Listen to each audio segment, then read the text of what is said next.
is not about retaliation. This is not about bullying. This is about dysfunction. This is about 5 years of a trust and not moving the needle forward. For several years, the Harwich Affordable Housing Trust has been facing a number of challenges, leading to frustration among its trustees. But during the Harwich Affordable Housing Trust meeting on January 17th, it seemed as though the trust had reached their boiling point. You could have called. You will yield. You will yield. You do not have the right.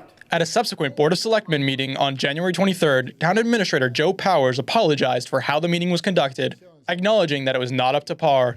I apologize to the members of the trust, to the participants that were present, to the board, and certainly to the residents and the citizens of our town. I regret the manner in which I comported myself and the manner in which the meeting was led.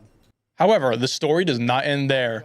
At the next Board of Selectmen meeting on January 30th, the motion was presented to remove some or all members of the Affordable Housing Trust in order to rectify its dysfunctionality.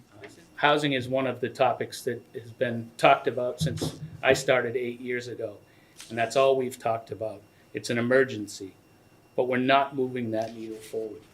And there is absolutely no symmetry on that committee. Richard Waystack, a prominent member of the community, urged the board not to go through with this action. I think it's a bad precedent to remove people because we don't agree with what they're doing. Harwich, we are better than this. I ask you not to move forward with this tonight. But the pressure was just too high. After some finger-pointing between members, Chairman Michael MacAskill asked Don Howell if he would be willing to step down from the Affordable Housing Trust. Don, are you willing to step down as the selectman appointee to allow another selectman to get on there? No. You can remove me because that's really what you want to do, and you've been wanting to do that since April of 2021. In response, MacAskill motioned for Howell's removal, which was then seconded by Mary Anderson. That's what grown-ups do. They sit down and they talk things out.